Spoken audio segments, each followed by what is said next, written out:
Le président sénégalais Macky Sall a fixé la tenue de l'élection présidentielle au 24 mars, a déclaré mercredi le gouvernement dans un communiqué. Ce scrutin était initialement prévu le 24 février et son report avait provoqué une vague de manifestations parfois violentes à travers le pays. L'annonce de cette nouvelle date a été effectuée dans la foulée de la dissolution du gouvernement par le chef de l'État qui a remplacé le Premier ministre Amadou Ba par le ministre de l'Intérieur Sidiki Kaba. Afin qu'Amadou Ba, le candidat de la coalition au pouvoir pour l'élection présidentielle, puisse se focaliser sur sa campagne, a précisé le bureau de la présidence.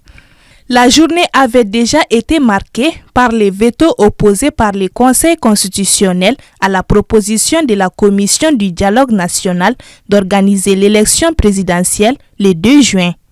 Le Conseil a jugé que le scrutin ne pouvait avoir lieu 2 mois après la fin du mandat de Macky Sall le 2 avril.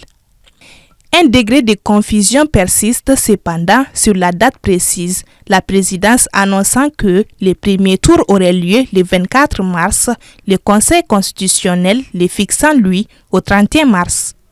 L'élection aurait lieu en tout cas avant l'expiration du mandat du président Macky Sall le 2 avril.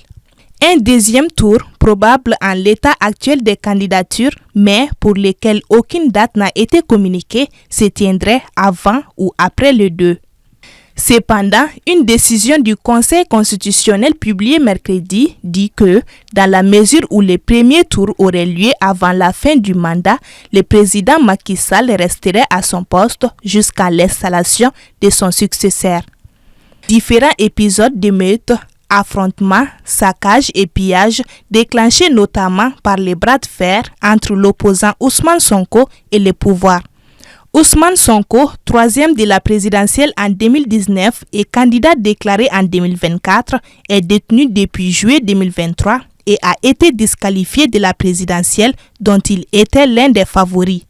L'amnistie pourrait cependant ouvrir la voie à sa sortie de prison ainsi que celle de son numéro 2, Bassirou Diomaye Faye, désigné pour le suppléer par leur parti et qui pourrait mener campagne comme le réclament à corps et à cri ses partisans au nom de l'égalité entre candidats.